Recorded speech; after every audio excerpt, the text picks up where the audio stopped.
I'm gone indeed.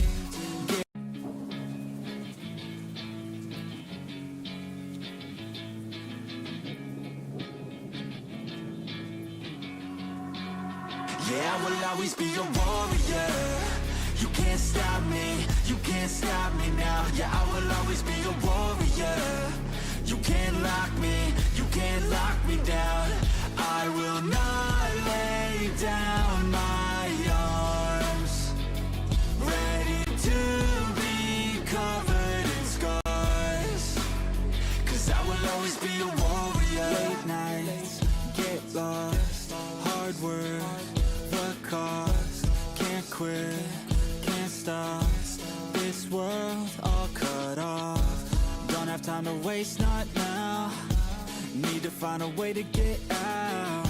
'Cause I'm gone indeed. Get lost in the weeds. You know it's all about the conquest. What's next? You gotta put the work in like you're obsessed. Think about what you want, what's your future? What kind of person would it take to seduce her? So what's next? Be obsessed with winning and your success. Make progress, this life is never promised. So feel blessed, live life, don't be too cautious. Trust the process. In too deep, I'll never quit. I wanna see this through. Yeah, I'm all in, and I will hold my head up high. Got what it takes to fight and survive. Yeah, I will always be a warrior. You can't stop me, you can't stop me now. Yeah, I will always be a warrior. You can't lock me.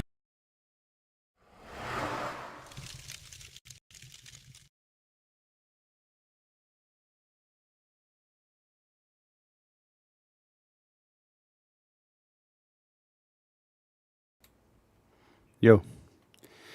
Okay.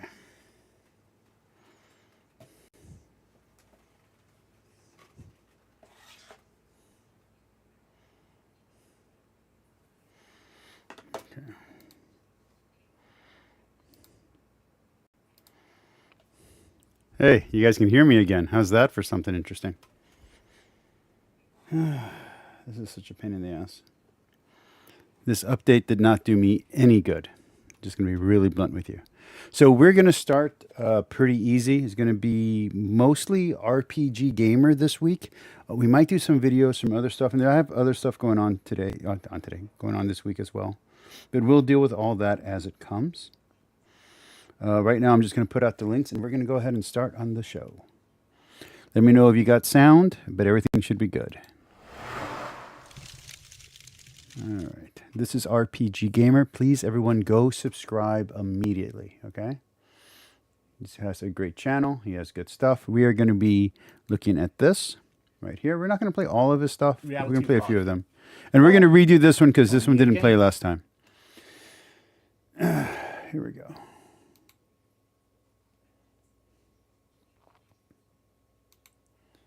Okay. And as you can see, I did change the background for this week of special videos. This is something I've been wanting to do on my own, but I just don't have time to do the research. He already did the research, so we're going to assume that he's correct. Let's have fun. And again, go subscribe to RPG Gamer immediately. Now, this is a religious pamphlet, a leaflet handed out to churches and by religious groups in the United States in the early 1980s. I think it's about 1982, 1983, maybe. All of the dates within the leaflet itself reference stuff from the 70s and early 80s, 1980, 1981-ish. So I guess it's from that period. Now, this is part of the Satanic panic that was happening in the United States at the time. The scares about rock and roll music, about heavy metal, about Dungeons and Dragons, all leading up to we have sound. Awesome. Satan. And I've been aware of all this. You know what's interesting is I actually grew up in the South, so the Satanic Panic was super real for me, which is funny because my dad's super religious, but he had me watch horror movies since I was a baby. Like, as soon as my mom died, like within a year of her death, there were horror movies in this house almost every weekend, from The Gate to, like, I don't remember, there were so many, like The Omen, all of it. And every weekend, and the only rule that violence, gore, scariness didn't have to to have to do anything. If there were boobies, I had to go behind the couch and hide. That was the only rule. Obviously, I've seen the stuff in newer things. The latest season of Stranger Things has a big element about the Satanic Panic and people looking at Dungeons and Dragons as actually leading to real-life witchcraft and demons. But in Scotland, we didn't get that. The reaction to you saying you played Dungeons and Dragons as a teenager was, oh, you're playing a kid's game. You're playing like Monopoly. And that was it. To appear grown up, of course, in Scotland, you had to play football or you had to go and watch football. So playing games, video games, or Dungeons and Dragons were all seen as a kid's thing at the time.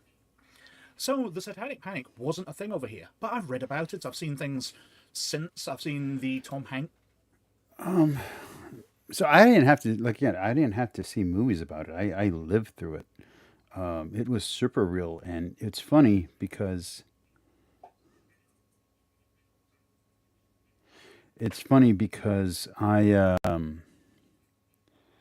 I took it seriously, and my dad didn't. So, although my dad was scared of me reading the Bible and misinterpreting the Bible, so he had the Catholic problem. He didn't have like the Protestant problem, which is interesting. Still a little sus, but that's okay. Yeah. Oh, what you all think of my first members exclusive? Let me know what you think of that. What was it, The Dungeon Master or something like that? Mazes and Monsters? One of these terrible movies where he becomes his character and he tries to leap off the Twin Towers. Absolutely dreadful Tom Hanks movie. Very, very funny to watch, though. I've read the book by the investigator who looked for Thomas Dallas Egbert III, the kid who disappeared that they thought was because he was playing Dungeons & Dragons. And it turned out he was actually gay and he was getting repressed by everybody around him, so he ran away to be himself. But this was totally foreign to me, so finding this leaflet online and getting it pointed out to me was fantastic. And I've read through it, and I've had a whale of a time, tons of laughter. So I'd like to go through it with you. So, first of all, I actually quite like the cover. The clip art is very reminiscent of early Dungeons & Dragons. The castle with the clouds around it on the mountain, with a trail going up to it, very emotive of going to adventure. Quite a terrible little dragon, and a nice little sword. I don't know whether these are lifted out of a Dungeons & Dragons rulebook, but they are very reminiscent of the art style of the time. Inside, what is D&D? Dungeons & Dragons, commonly known as D&D, is an elaborate fantasy game which evolved from the war games popular in the late 1950s. Instead of a historical battlefield and battle, D&D games Interesting.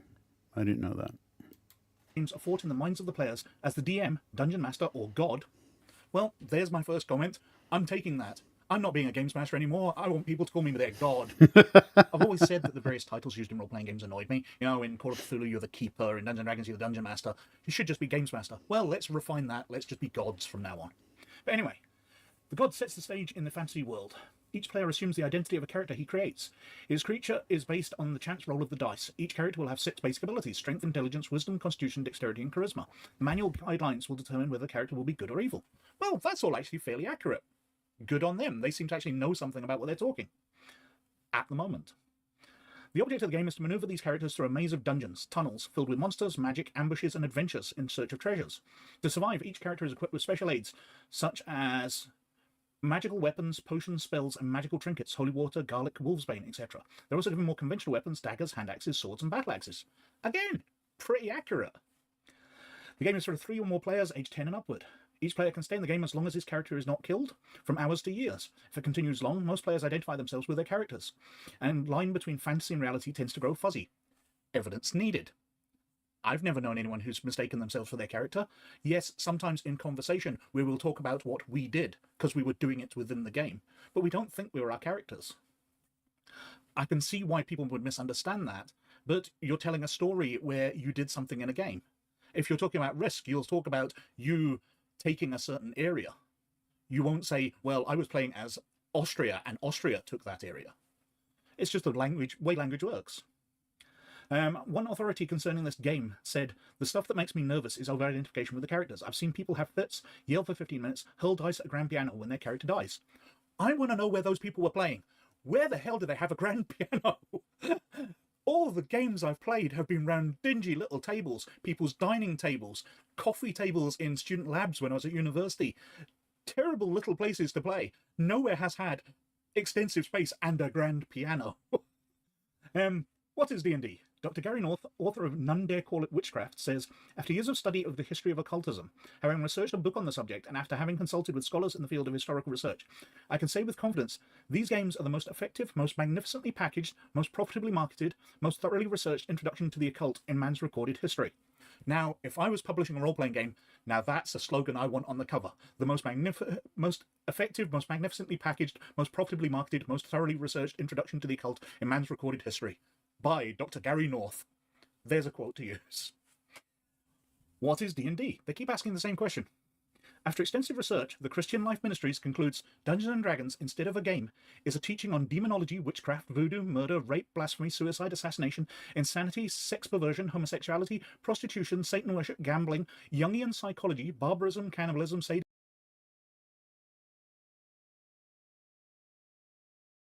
Sorry, I was sharing the link, so let's hear that again.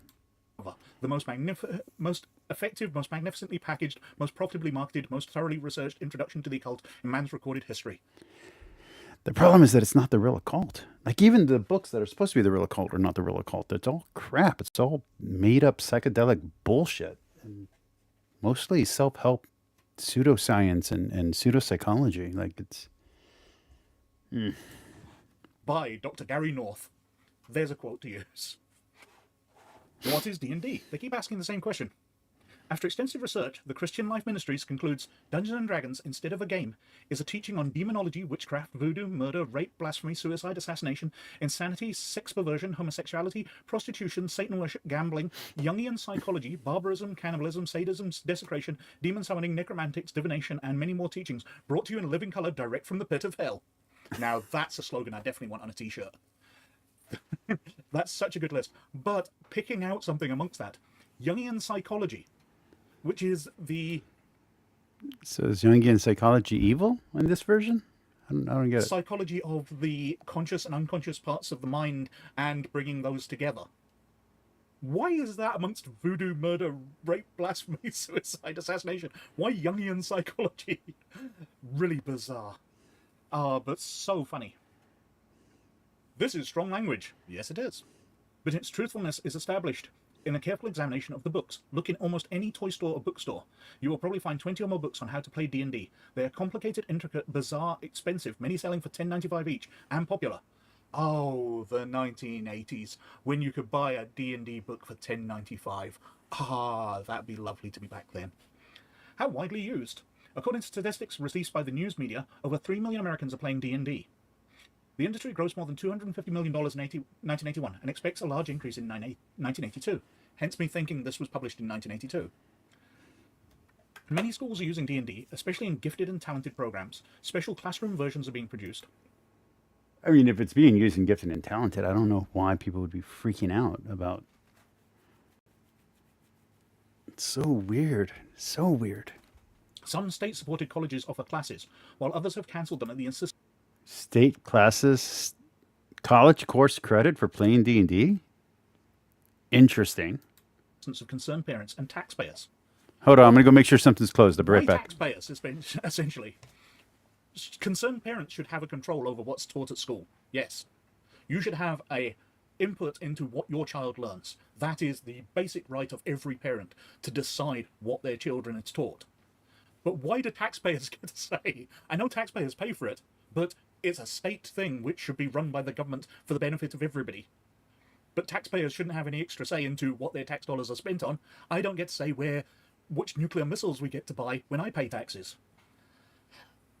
And this is the start of a trend, because taxes come up again. Parents, teachers, ministers, youth directors, and all young people should spend time in serious research on FRP, fantasy role-playing games, because their use is escalating. The issue must be faced by all of us sooner or later. Yes, absolutely. Everybody should research role-playing games. Go for it, because we'll get lots more players that way. Other FRP games. New games are being created, more sophisticated and cruel than the original D&D, such as RuneQuest. We've all heard of RuneQuest. I like how they're called instead of RPGs, they're called FPGs. That's interesting. So I disagree with him. I think it's because I'm American. So in America, we get to decide where our taxes go, and we get to vote people out of office if they put our taxes where we don't want them. So I think that might be like a fundamental difference in the way of thinking about taxes. So that might be a thing between British and America. And sorcery. Bit of an older one, but I think many of us will have heard of that. Arduin Grimoire. What? I've never heard of this. Tunnels and Trolls. Yay, I've covered Tunnels and Trolls on this channel. Yay! Etc. In the rulebook to Arduin Grimoire game is listed as critical hit table. Oppositions listed are hit location, crotch chest, results genitals breast torn off, shock. Hit location guts ripped out, result 20% chance of tangling feet, die in 1 to 10 minutes. Hit location head pulped and splattered over a wide area. So critical hit charts are a bit gory. They're not the worst I've ever seen, but they're obviously being picked out of a fairly obscure book, obscure game, because they sound terrible to random readers. On page 10, the Dread of Vampusa, a macho beast man with writhing snakes for hair. You know, it's interesting. I know very little about RuneScape, to be honest about it. And a skull face, bristles with Neanderthal sexual imagery. His left hand holding out a long, sharp lance sticking straight out from his genitals, dripping blood. His penis them towards adults is great. I've spoken at length on this channel about one of my favourite games being Blood, which has massively gory critical hit tables. You know, your blade goes down into his foot and his toe wiggles freely on the floor. But I think part of the problem is the same problem that people have with anime and with comic books, which is they immediately think they're for children. It's not for children. It's like the Bible. The Bible's not for children. The Bible's not a PG book. It's a rated R book. So I understand that the original creators of the game might have intended this for teenagers. That's fine. That's not what I'm talking about. But just in general, I think part of the disconnect here is that people in America, especially in the West in general, but especially in America, think of cartoons as for kids. They think of comic books as for kids. They think of video games as for kids. They don't understand there's an adult audience. Like, I'm 44, and I still play video games. I read comic books. I don't necessarily read the same comic books I read when I was a kid. The writing has gotten pretty bad at Marvel, so I don't read Marvel too often anymore. Every once in a while, I'll pick up some DC, but DC's on and off, on and off, on and off. But I will read. I was reading Saga up till about maybe 4 years ago. I will read though comics. Like I still read a lot of stuff from Siptik Sajak. I think that's how you say his name. Like, I still love comics. I still love video games. Maybe not, like I said, maybe not the same game. You know, maybe I moved on some, but I'm still like, I still watch movies. Movies isn't a teenage thing either. So I think it's kind of a snobbery and kind of like, well, I didn't understand this when I was a kid. Now that I'm an adult, I don't care about it. You know, that kind of thing. Or it's people being like, hey, I remember when I was a kid, I enjoyed these things, so that must be what kids do. And it's like, no, this is a very adult. Like Vampire the Masquerade, very adult. Everything that I have behind me except for that one is adult. I would say Dungeons and Dragons is more like teenager, late teen, early college. But Vampire the Masquerade is super adult. Hunter is super adult. Werewolf is super adult. So yeah, I think it's just a misunderstanding. Like, I have anime. I love anime, but the anime that I like is violent, it's gruesome. It's a classic, by the way. I like Ghost in the Shell. I should say manga. I like Ghost in the Shell. I like Berserk. I like I'm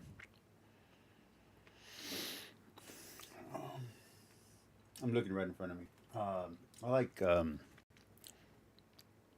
Vanguard. You know, I like Vagabond. You know, those I read older manga, but still, I still like manga. You know, so it's stupid to think of this as like kid stuff. I think that's part of the problem. There's fountains of blood, there's broken bones with the bone jutting out of the arm and things like that. Absolutely. They are amazingly fun to go through, but they should not be for kids.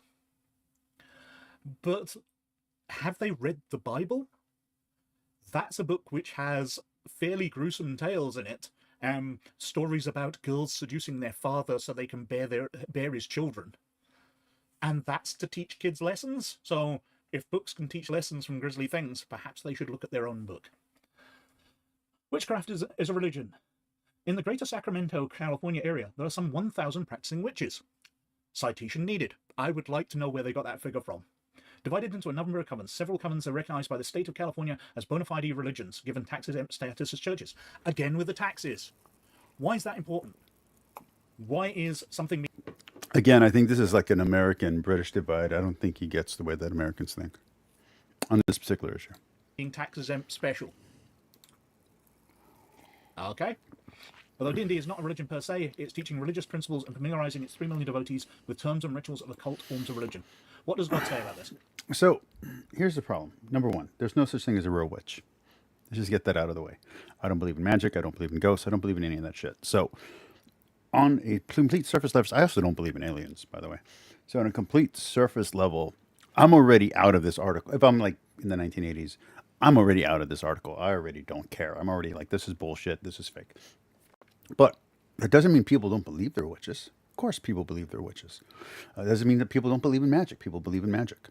I believe in God. I'm pretty sure there's a billion, well, not a billion, well, maybe a billion people out there that disagree with me just on that fact alone.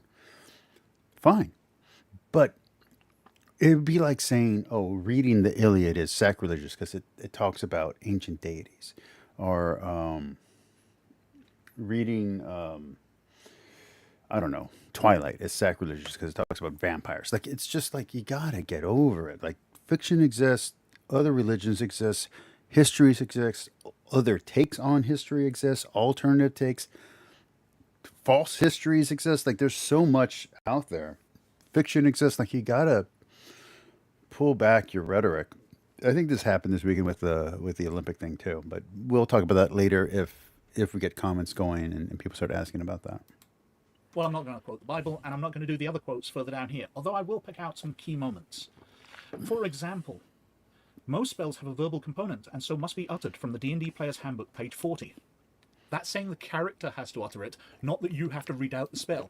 But there is something there, like even when acting, like there's some question about with Catholics and Christians about when they're acting, whether or not they're allowed to say what a character says. Like certain stuff is condemned by the church, certain stuff is condemned by other religions. You can't do certain things or take certain roles or act certain ways and still be in good standing. There's a very great actor who I like very much, and he always plays a villain. He played a villain on Green Arrow. Super religious, but there's certain scenes that he can't do and certain lines that he won't say. I'm pretty sure Mel Gibson has also changed what he's willing to do on camera. So even if it's just the character, there is a point where you as the person are willingly portraying it. And at some point, there's a hard line to know what's the character and what's your action. You know, there's a difference between murdering someone in a movie, which isn't real, versus saying something that you're not supposed to say, which is real, or being nude in a certain way, or having a certain kind of sex scene. It doesn't have to be real penetration. Maybe modesty in your faith means that you can't be actually nude because you really are being nude, even if it is in character. So there's a lot to say there that I don't think he's addressing, but I don't think he's coming at this from a religious perspective at all.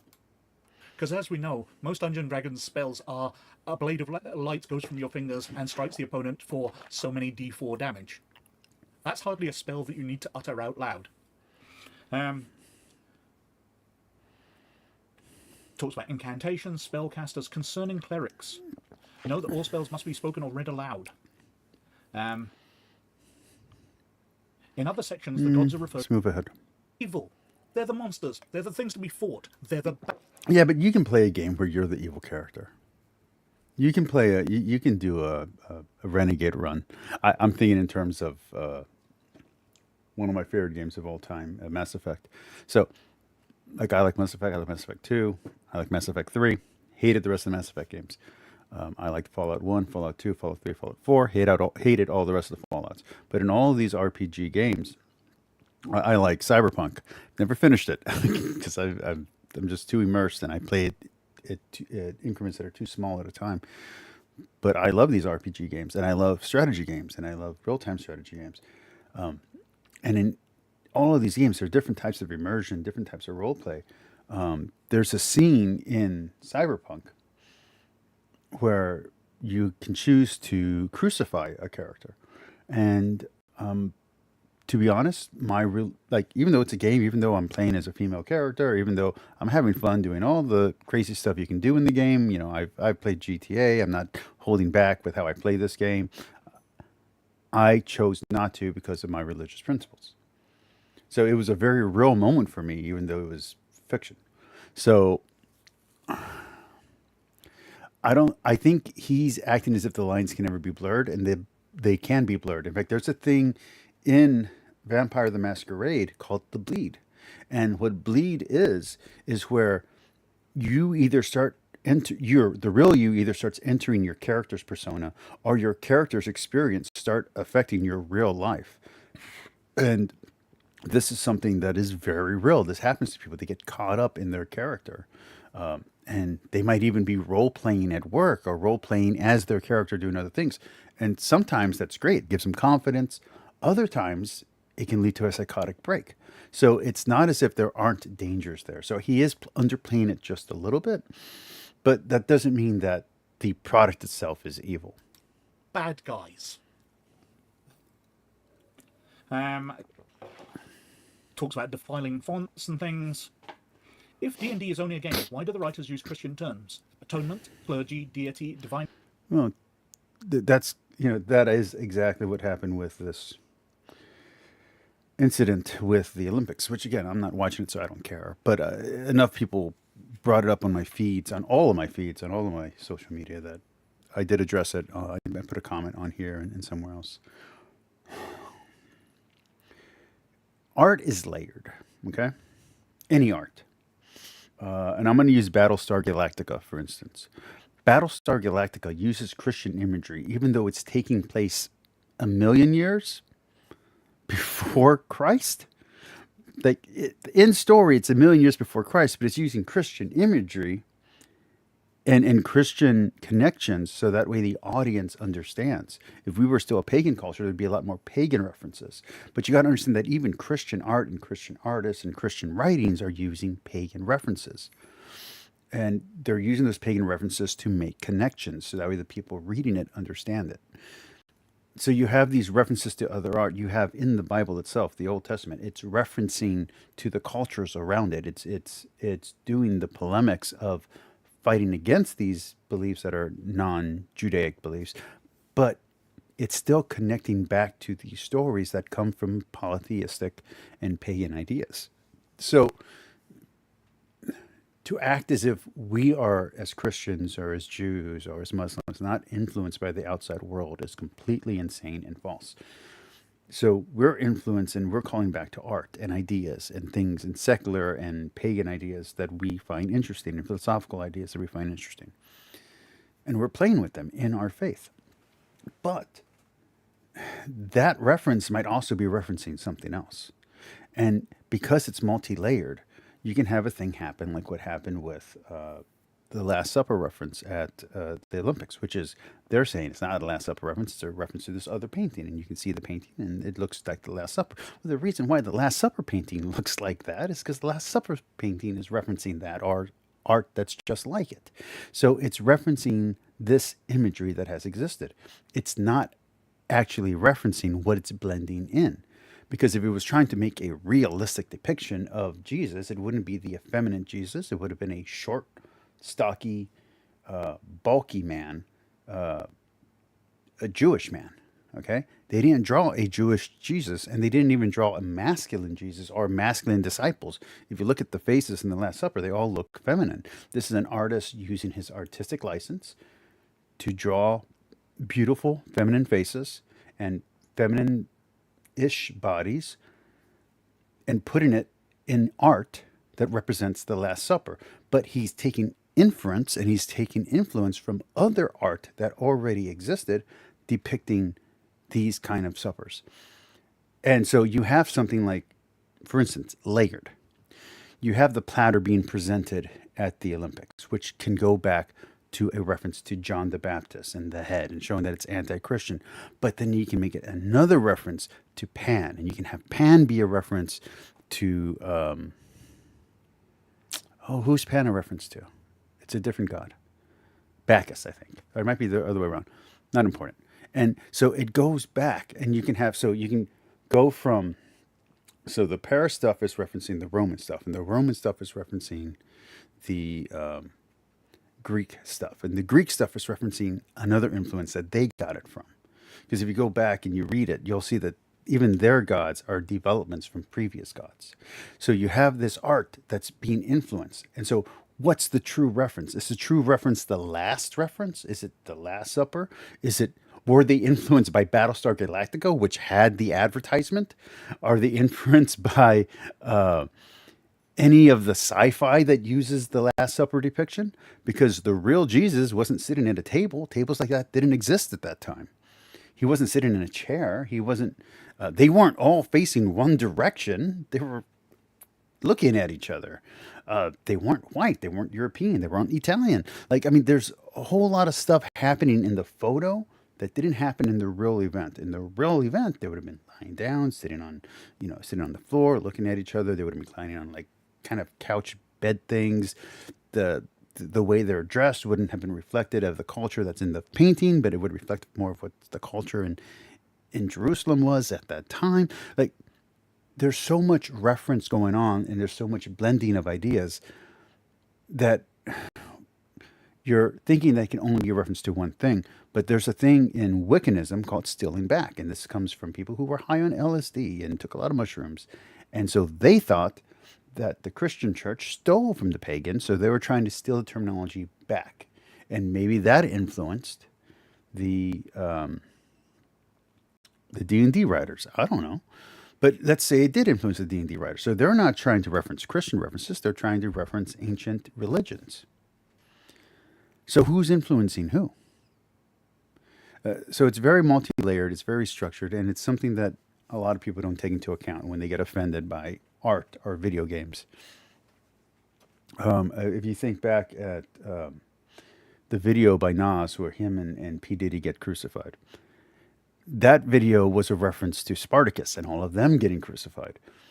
But people took it as a reference to Jesus because to them, the only reference they could think of was Jesus. They didn't think about Spartacus or all the millions of people who were crucified by the Romans throughout the Roman Empire and throughout the Roman Republic. They just thought of Jesus. In ascension, divine being, faith, gods, healing, heaven, prayer, fasting, resurrection, soul, spirit, worship, spreading the gospel, etc. in a blasphemous way. Wait a second. Healing? Healing is a Christian term. Have a word with your local hospital about that. Most hospitals, actually all hospitals that's a Catholic thing. Catholics, Christians invented modern hospitals. So, I mean, technically, yeah. Again, he's not coming from a religious perspective. He doesn't know. Every character must have a character class, talks about the different ones. What is wrong with role-playing or fantasizing? Let me check the sound real quick. I definitely wonder about this, because why is playing a character bad? Why does it make authors who make up characters automatically bad? Some mistakenly believe that role-playing is merely acting out a character. Much more is involved. Psychodrama techniques were introduced in the early 1900s by Dr. Jacob L. Marino, a contemporary of Freud. He said his objective was to develop a positive religion. That's not Dungeons and Dragons. Dungeons and Dragons didn't come out until the late 1960s, early 1970s, where the ideas coalesced. Carrying on, testimony of negative effects. I really do like this section.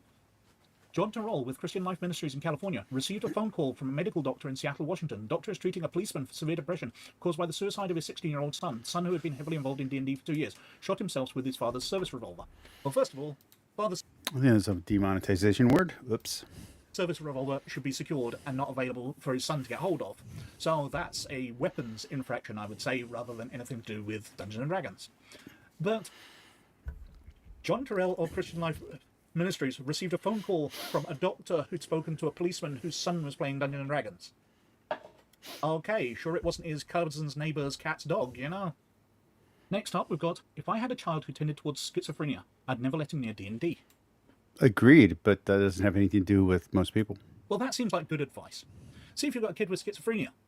Control what they've got access to. Especially control that they've not got access to firearms for a start. But control what they've got access to, because they're ill and they need help. A city police department in central Washington asks, are you a participant in fantasy role-playing games, as a standard question? Fancy role-playing games. I like that. Okay, that seems like a drastic overshoot since there's no evidence Yeah, that let's that's go a bad back. thing. Let's go to the next one. Or at least none provided in here. 2 people convicted of firing over 3 rounds into passing motor vehicles admitted they constantly fantasized killing someone. This is very good. Like I said, subscribe to this That's guy's channel. nothing This to is do good with stuff. Dungeons and Dragons. They fantasized about killing someone. Okay, and let's then go they on had to access Chick Track. guns. Let's go on to Chick Track. Wild Willie's Woo. rugged. Chick Tracks. Let's go on to Chick Tracks. This is going to be fun. Oh, I just thought that would be funny if it was someone else.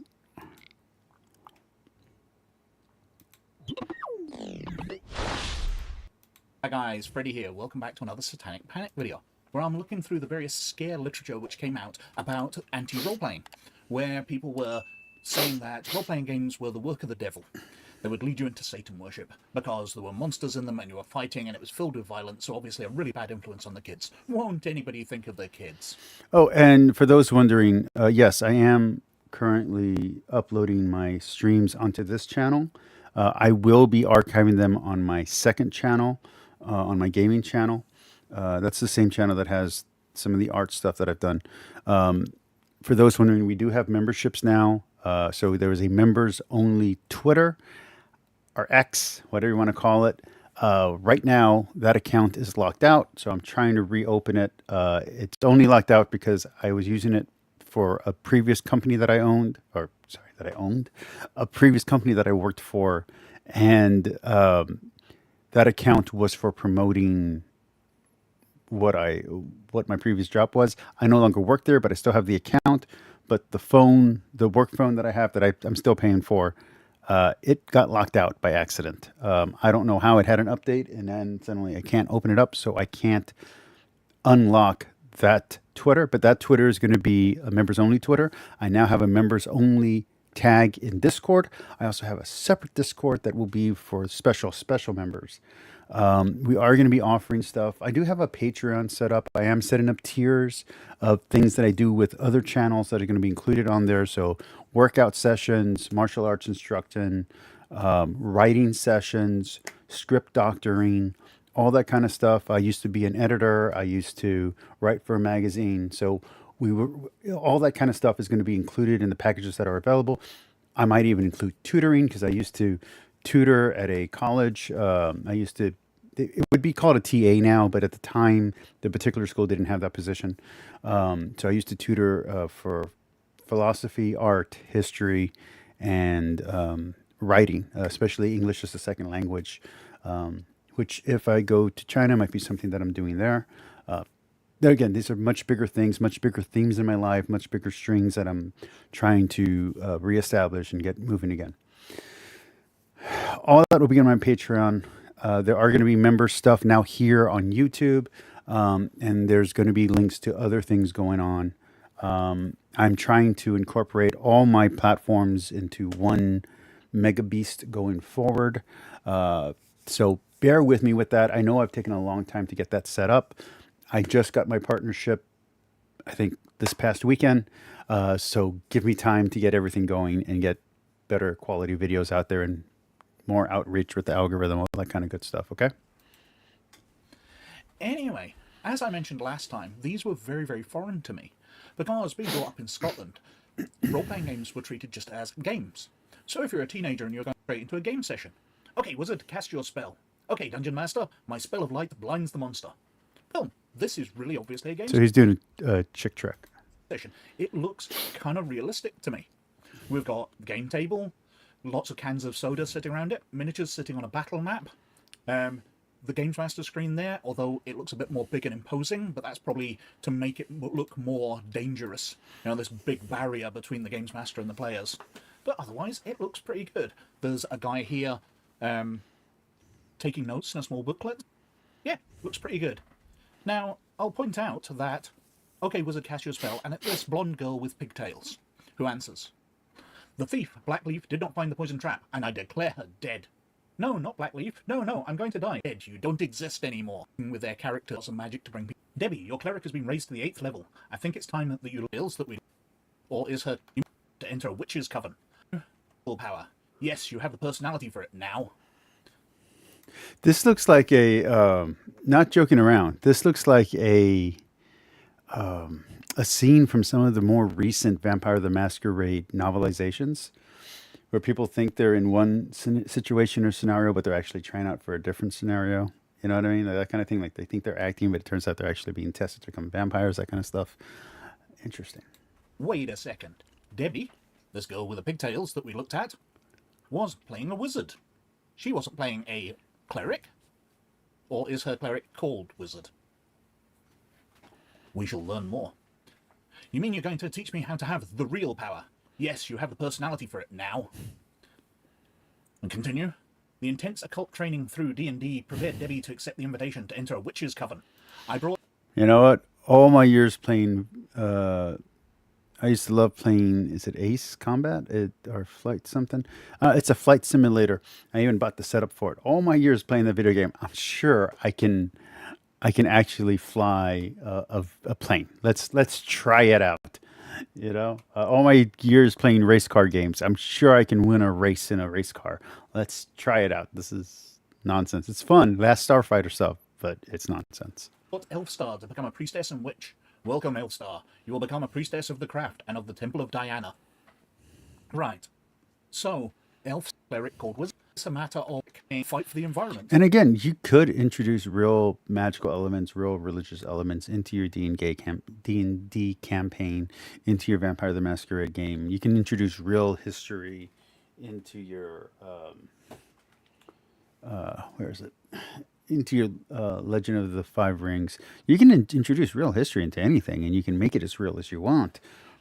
But you know, the way the game is structured out of the box, it's not real at all. It's not using real history. It's not using real mechanics. So you'd have to tailor the game to be able to get use out of it in a real life scenario. It's not saying you couldn't, but that would be a lot of work. And most people who play these games have lives that they live. If you're a barbarian, then you enter the World Wrestling Federation, and you get to fight in an arena. Makes as much sense as this, or does everybody have to become a witch?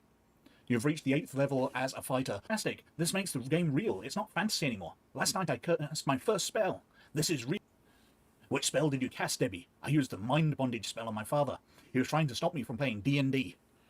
This is assuming magic is real now. What was the result? He just bought me $200 worth of new D&D figures and manuals. It was great.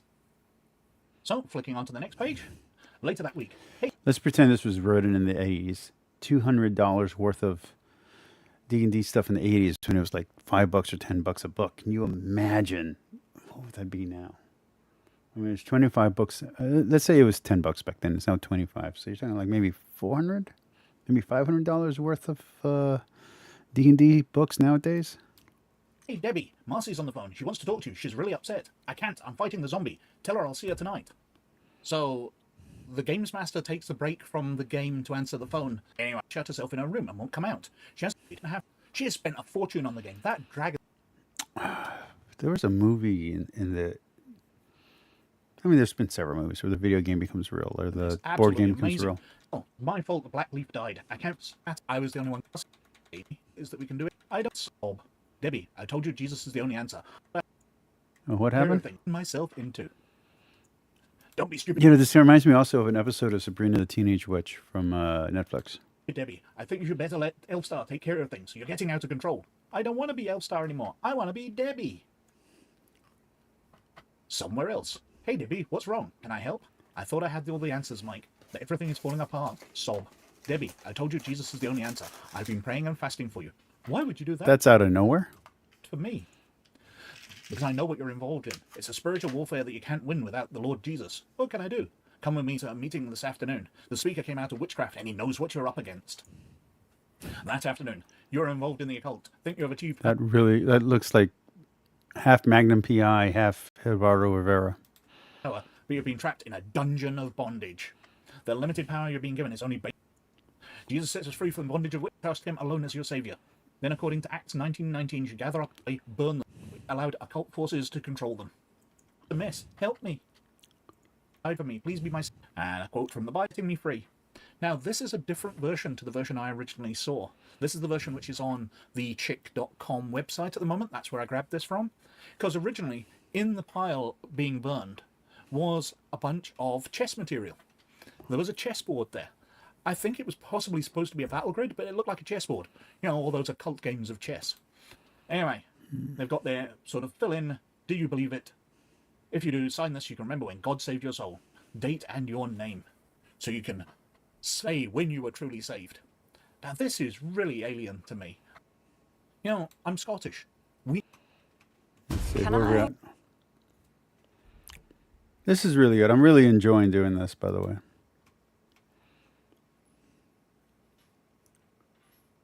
Okay, let's over here. See where we're at. What are we doing today? Back to another Satanic Panic video.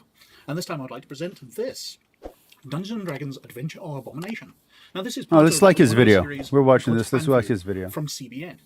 Now, I wasn't really aware of like this. button? CBN is the Christian Broadcasting Network, which was founded by Pat Robertson. Now, Pat Robertson's a... I know we're going to do Pat Robertson later, so we might skip this one. We'll watch pieces of it, but I want to get to the CBS special. I want to do that tonight before we move on to the next one. And like I said, we might not be concentrating on his channel for this whole week, but at least for this first night and probably tomorrow night, we're going to be concentrating on what his channel presents. There's a lot more videos on this on here, and like I said, he has other great topics. Please go watch his channel. Please go subscribe, RPG Gamer. Name I do recognize because he's spoken out against Dungeons & Dragons quite a lot. That book references Richard White writing in this leaflet, but I can't find anything else. Somewhere, I think, over there. I bought it years ago. Publicity worked out well for them. People knew the name. People tried it out. It went to sales. The quest for treasure, often the object of the game itself, was intensified in verse 95. That reads like advertising script to me. It reads as if they're trying to sell you it. Advanced Dungeons & Dragons is a world, it reads. A fantasy role-playing game that's an exercise in imagination and personal creativity. The game lets all your fantasies come true. This is a world where monsters, dragons, good and evil high priests... of the game being a cult or religious is quite ridiculous, says Sturm.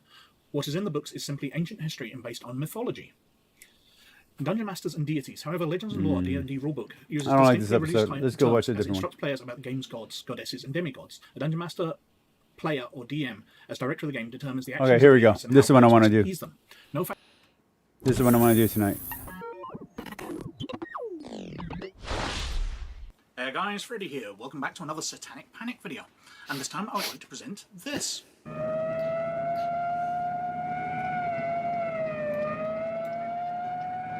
Now this is a 1982 movie based on the novel by Rona Jaffe of the same name. And the whole story is fictional, although it's very vaguely based on the story of James Dallas Egbert III.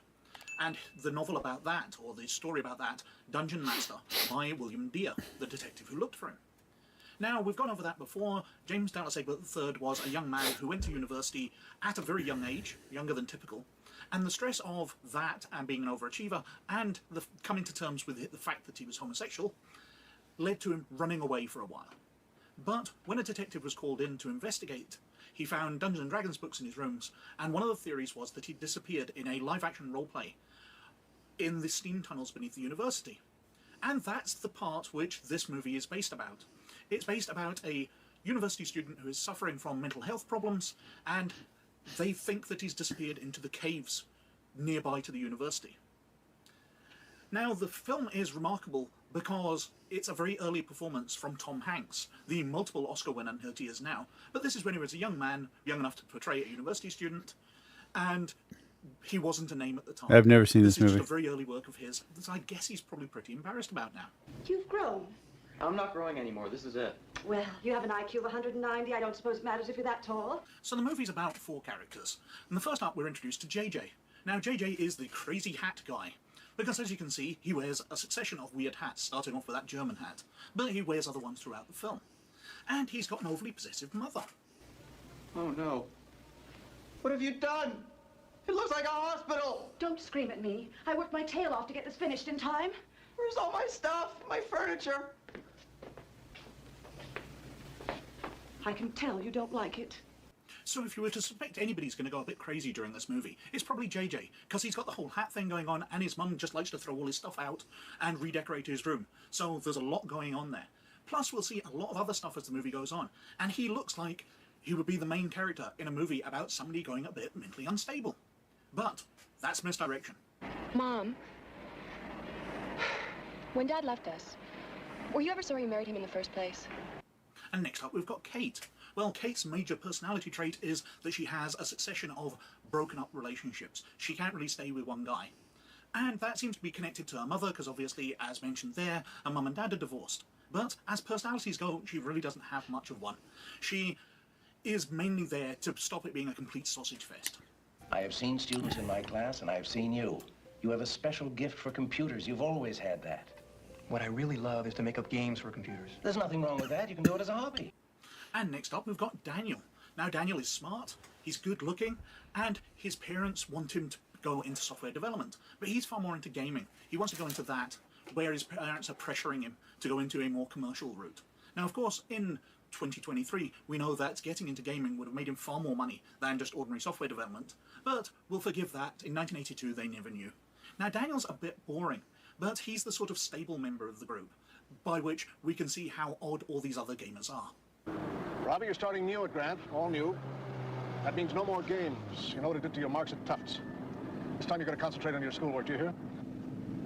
Yeah, I know, Dad. I will. I see another D, you don't see another check. Oh, Hall, leave him alone. And you've had too much to drink, again. Threats and accusations, that's all you know.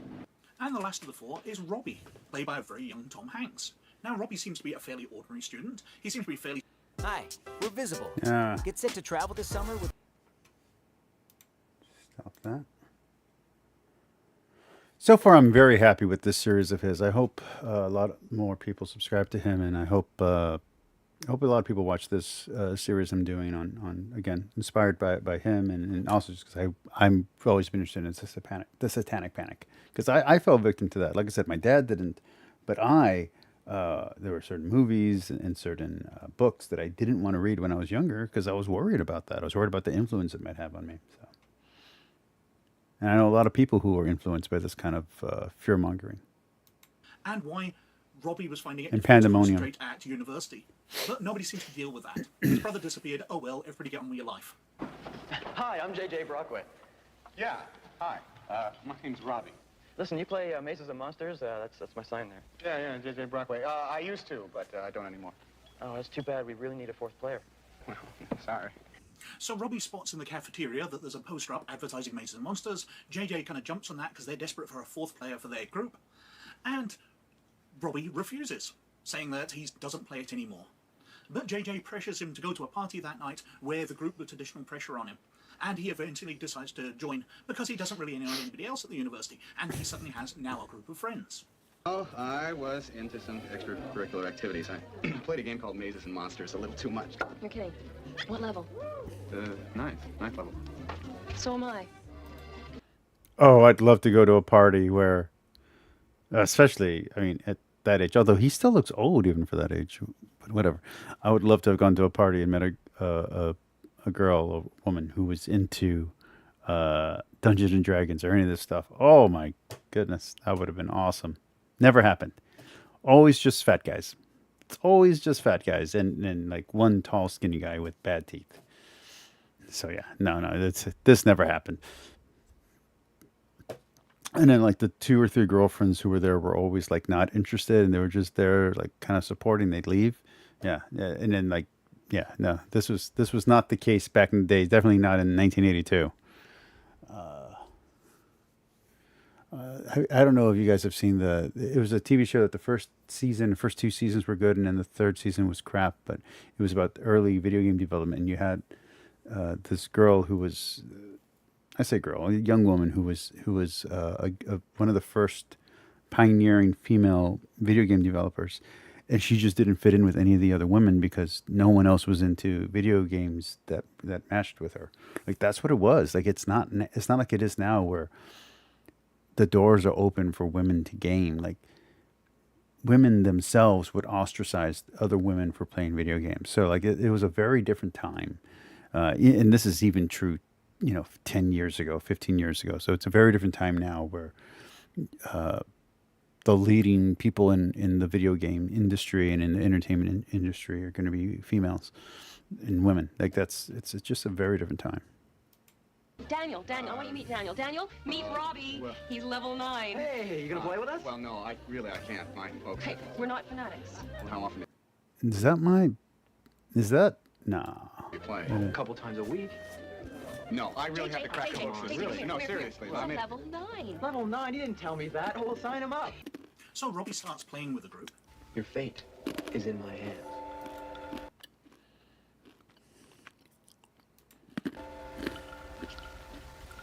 I'm Glacia the Fighter. I have great strength and courage, strong armor, many weapons, and I... Is that the Karate Kid bad guy? won the mighty talking sword of Lothian. I am Freelick, the frenetic of Glossamere, the cleverest of all sprites. Not so strong, with enough tricks and powers to take me far and keep me safe. I am Pardieu, a holy man. In reaching the 9th level, I have acquired many magic spells and charms, the greatest of which is the Graven Eye of Timur. But I also have a sword, which I only use should my magic fail me. And then we get a montage of time passing. Robbie still seems to be doing well at his studies, but they're enjoying the game as well. But beyond that, he's starting to develop a relationship with Kate. They're spending a lot of time together and spending nights over at... Can you see what the lie there is? The lie there is that in the 80s, the person playing D&D was also the jock. That wasn't true. one another's student accommodations. So much so that JJ starts to feel excluded from the group because his friends have a life outside the game and outside his connection now. Maybe I should smash my motorbike into the dorm wall. It's too ordinary. They think it was just an accident. You know that no Grant University student has ever committed suicide? So JJ starts to plan his suicide during one session. A Goreville! A Goreville! A Goreville! So this is a World of Warcraft hard...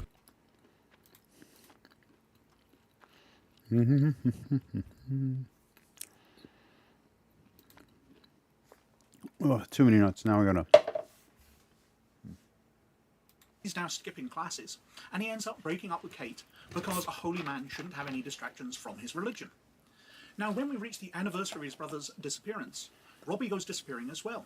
So the other players contact police. Robbie's a terrific guy. Everyone likes him. When you last saw him, was he depressed or moody? Anything out of the ordinary? I don't think I've ever seen Robbie depressed. He's a very peaceful guy, into spiritual things.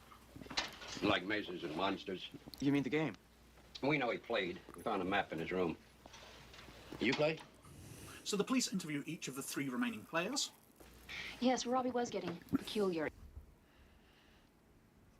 I'll be right back. It was like the game was becoming his whole life, and sometimes he was more interested in it than me. So we broke up. You and Kate Finch go together now? Yes, sir. And you're still friendly with Robbie? Oh, sure. I didn't take her away from him. They were all over with when I came along. And we discover that Kate and Daniel are now dating. Since Robbie and her broke up, they've remained very close, and they're going out with each other. Although Robbie seemed to be all right about it, but he was stuck in his Pardieu holy man personality. And it's at this point the police reveal exactly what they think happened. What do you guys think happened? One of the players Robbie played with got carried away and killed him. Well, that's kind of far out. Mazes and Monsters is a far-out game. Swords, poison, spells, battles, maiming, killing. Hey, it's all imagination. Is it? Meanwhile, Robbie is headed to New York, where it was revealed he thought his brother had run away to. And while he's wandering the streets, somewhat confused and looking a little bit out of it, he is attacked by 2 muggers, which he flees from. What is that? Give me that.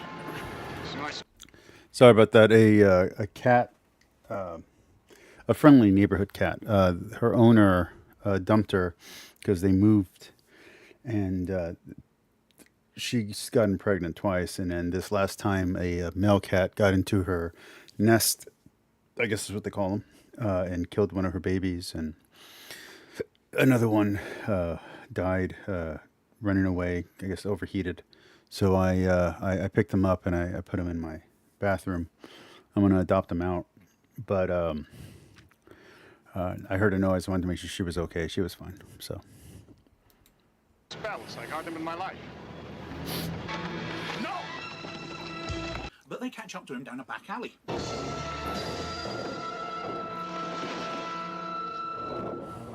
Now, stabbing and potentially killing a mugger is enough to snap Robbie out of his fugue state. So he heads to a payphone and he calls Kate. And he reveals that he's in the city and that he's perhaps killed someone.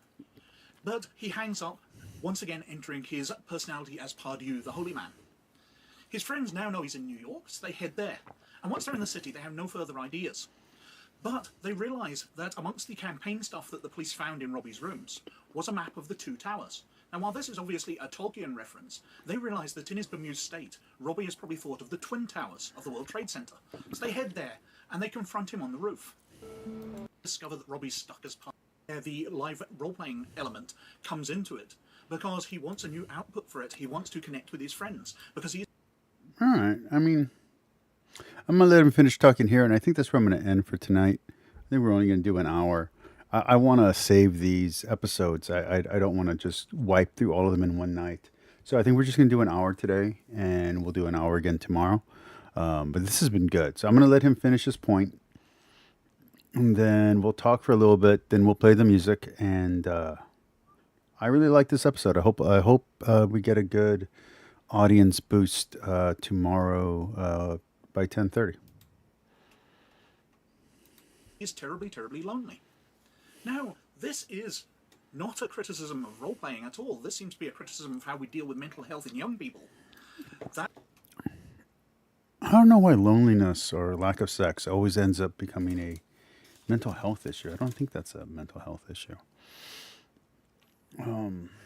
Yeah, depression and psychosis and other mental illnesses are mental health issues, sure. But loneliness, I don't think, is a mental health issue in that sense. I'm not saying it can't affect your mentality or your emotions, but being happy isn't and shouldn't be the goal of life as it is. And being ugly or being fat or not being attractive or not having confidence to get a mate, or a mate not being attracted to you no matter how confident you are, that's not mental health stuff. That's attraction. That's a different set of skills and a different set of issues and problems. You could be super successful and not be attractive. Yeah, you might get enough money that someone who's more attracted to money than there are people might like you, but they're not liking you, they're liking your money. So I do think that there's you know, a lot more going on there than mental health. And I don't get me wrong, it's fun to explore in stories. It's good to explore in stories, but I do think that misses the point, and I do think that misses the problem of where things can go wrong with things like that. And I think that's where I'll end the video, is that after he finishes, I'll talk a little bit about how things can go wrong with stuff like here. And I'm not talking about video games here, because video games is a different. There's a device, there's a peripheral you have to get through to get into the character. That doesn't exist here. This can be completely in your head. So there's a different level of immersion possible with this that's not possible with a video game currently. That's where everything goes wrong in this movie, even if the author didn't plan it that way. The author was definitely aiming towards criticizing role-playing games without understanding them at all. But anyway, it's been fun to watch it. It's been fun to criticize it. It's been fun to see Tom Hanks turning it up to 11 with some really outrageous acting. He obviously learnt a lot of talents before he won his Oscars. But anyway, I think I've put it on for quite long enough. So thank you. Okay, so we're good there. Love that he has a Ghostbuster shirt. All right, let's go. And by the way, thank you, God of Day and Night. I appreciate the sub. I hope it reflected on here, because I do have a sub goal. I am trying to get to 3,000. We're currently at, I don't know where we're at right now, but it doesn't matter. All right, let's do this. Let's go back. And we'll play the outro music. Okay, can you still hear me? Yes, you can. Good, perfect. All right, so let's talk about the dangers of this, of role-playing games, of LARPing especially. I know people, especially in high school and college when I was that age, that would take their LARPing extremely seriously. Whether it was paintball and airsoft, whether it was HEMA and swordplay, whether it was, and we have a long-standing HEMA group.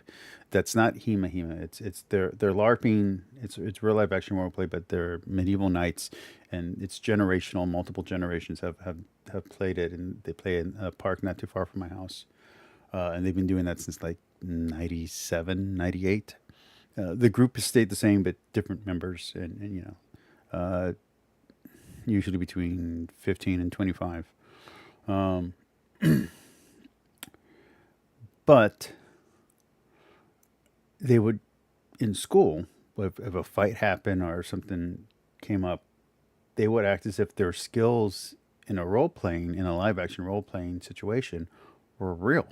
That they could actually defend themselves. They could actually use a gun. They could actually use a sword. They could actually fight. They could actually get the girl. I know people who currently still have a mindset that they're just as attractive as they were when they were 18, when they were 22. And it comes from this idea that their persona is real, and their actual reality doesn't matter. And that's a problem. And that happens in these games. More so with D&D and Vampire than with Legend of the Five Rings. But your persona, your hobbies, your non-essentials to who you are as a person overtake your reality. Because in the fantasy game, you're a king, you're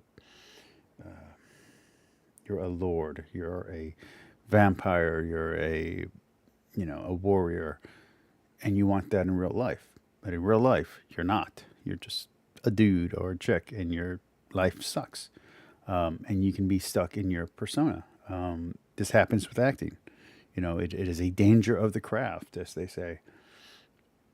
But I think when method overtakes you, you have to take a step back. And people in the game, when they're playing with you, the dungeon master especially has to be mature enough to say, hey, you've just, the storyteller, whatever you want to call him, you're taking this a little too seriously. You're actually getting upset. You actually think this person's interested in you sexually when they're just playing a character. They're going to go home to their boyfriend, husband, wife, whatever. And they're not interested in you. They're interested in the character that you're playing, and it's their characters interested in your character. So I do think those kind of safeties do need to be acknowledged. And I do think you have to have a mature or at least an aware dungeon master. And you don't know that going into a game. You don't know if the person who you're following, who you're allowing to direct the story, is mature enough or wise enough to recognize the dangers of the psychological dangers and emotional dangers of role play. And I think this also plays into sexual role play. I think this is why I'm interested in stuff that Evie Lupine puts out, is because that line between fantasy and reality is crossed in kink. It's crossed all the time. Yeah, you're playing characters, but you're actually doing the things. You're actually doing them. You're not pretending to do them. You're really doing the things. So I think that is important to note. I mean, there's a book from Vampire the Masquerade about how to role play in the bedroom as your character. So, I mean, this stuff does cross into reality all the time in limited ways. But if you're not mentally healthy, if you're not in a good place emotionally, I think you can forget that you're pretending. And I know a lot of people who the careers they chose or the careers they move into has to do with the projection of the fantasy of how they perceive themselves. And there's nothing wrong with that. There's nothing wrong with striving to be a better version of yourself and to fantasizing what that person would be like and how to behave in a way that's consistent with the person you want to be. There's nothing wrong with that. But in role play, I think you have to have safeties. You have to have, safe words, and you have to have a safety buddy, someone in there to say, hey, we're exiting fantasy and entering reality. We need to stop. And I think that's super important. So, excuse me. Anyway, that's going to be it for tonight. This was an excellent stream. I know not as many people watched today as I normally get. I'm hoping I'll get a larger boost come tomorrow morning, 10:30. When I check my stream in the morning, I usually get between 40 to 100 people overnight. So let's hope for the 100 and not for the 40. And thank you for everybody who watched. I really appreciate you all. Like I said, I am going to be dual streaming my video games content, because because I'm trying to promote my gaming channel that's also on YouTube. So I will be dual streaming here and on another platform. And I'll also do micro streams on another platform as well, on a completely different one than these two that are going to be linked. And I'm going to be archiving my video game footage onto my gaming channel. So yeah, we're doing that. And I'm going to try and do at least once a week, but I'll try to do more than that. I'll try to sneak in gameplays here and there. And it's going to be Pharaoh Dynasties. I know that some people are not liking the revamp of the game. I've played now like 4 hours, 5 hours of it, and I'm really loving the improvements. I don't think it's perfect, and I do have some disagreements with stuff. But as you start playing, the errors that are on the surface disappear real quickly as they've added more depth. So that's cool. Anyway, I will talk to you all later. Let's do the outro music. And once again, I love you all. And I'm really happy the audio issues are cleared up. Let's hope it stays that way. Okay, let's do the outro music.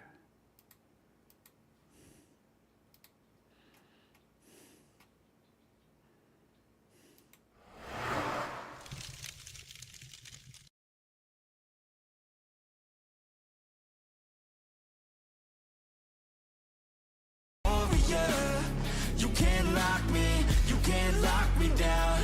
I will not lay down my arms, ready to be covered in scars. Cause I will always be a warrior. Late nights, get lost, hard work, the cost. Can't quit, can't stop, this world all cut off. Don't have time to waste, not now. Need to find a way to get out. Cause I'm gone in deep. Get lost in the weeds. You know it's all about the conquest. What's next? You gotta put the work in like you're obsessed. Think about what you want, what's your future. What kind of person would it take to seduce her? So what's next? Be obsessed with winning and your success. Make progress, this life is never